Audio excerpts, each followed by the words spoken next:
जय हिंद दोस्तों अरुणाचल प्रदेश से भारत और चीन के बॉर्डर को लेकर एक ऐसी खबर सामने आई है जिसने एक बार फिर भारत चीन रिश्तों पर सवाल खड़े कर दिए हैं। देखिए दोस्तों, बताया जा रहा है कि अरुणाचल प्रदेश के अपर सुबनसिरी जिले के ताकसिन इलाके में भारत और चीन की पेट्रोलिंग पार्टियां आमने सामने आ गई थी। दोनों तरफ से एक दूसरे को पीछे हटने के लिए कहा गया और यहां पर वही पुराना बैनर प्रोटोकॉल इस्तेमाल किया गया जिसमें दोनों सेनाएं एक दूसरे को बताती हैं कि वे अपने अपने दावे वाले इलाके में पेट्रोलिंग कर रही है।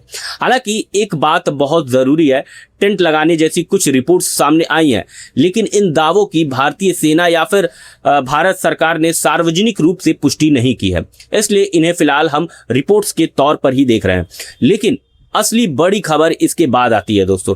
भारत के विदेश मंत्रालय ने साफ संकेत दिया है कि भारत चीन रिश्तों की दिशा काफी हद तक बॉर्डर पर शांति और स्थिरता से तय होगी। यानी सीधी भाषा में कहें तो भारत का संदेश है, अगर बॉर्डर पर शांति चाहिए तभी दोनों देशों के रिश्ते बेहतर हो सकते हैं। और दोस्तों, ये बात इसलिए भी इंपॉर्टेंट है क्योंकि 2020 की गलवान संघर्ष के बाद भारत का चीन को लेकर पूरा अप्रोच ही बदल चुका है। पहले रिश्तों में व्यापार, डिप्लोमेसी और कंपटीशन के साथ सहयोग भी था, लेकिन गलवान के बाद तस्वीर बदल गई है। अब भारत साफ तौर पर कह रहा है कि बॉर्डर पर तनाव और बाकी रिश्ते सामान्य, दोनों चीजें एक साथ नहीं चल सकती।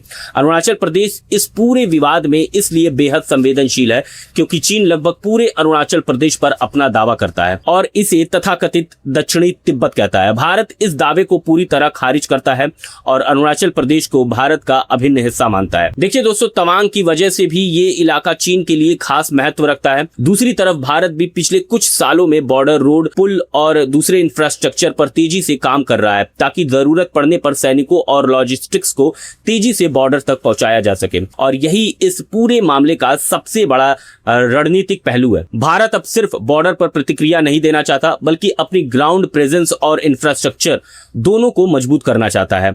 दोस्तों देखिए, हाल ही में भारत और चीन के बीच WMCC की बैठक भी हुई जहां बॉर्डर से जुड़े मुद्दों और LAC पर शांति बनाए रखने को लेकर बातचीत हुई है। तो कुल मिलाकर अगर देखा जाए दोस्तों तो तस्वीर साफ है। भारत चीन के साथ बातचीत भी चाहता है, व्यापार और डोमेस्टिक एंगेजमेंट भी चाहता है, लेकिन साथ ही ये भी संदेश दे रहा है भारत कि बॉर्डर पर शांति के बिना रिश्तों में वास्तविक सुधार मुश्किल है। अब सवाल यही है कि क्या चीन इस संदेश को गंभीरता से लेगा या फिर अरुणाचल प्रदेश में इसी तरह की छोटी बड़ी घटनाएं आगे भी जारी रहेंगी, क्योंकि भारत चीन सीमा पर छोटी दिखने वाली घटना के पीछे एक बड़ा रणनीतिक और राजनीतिक संदेश छिपा हो सकता है। तो दोस्तों, अगर आपको ये जानकारी अच्छी लगी हो, अपडेट अच्छा लगा हो, तो चैनल को लाइक, शेयर एंड सब्सक्राइब जरूर करिएगा। मिलते हैं next geopolitical update and videos में। जय हिंद।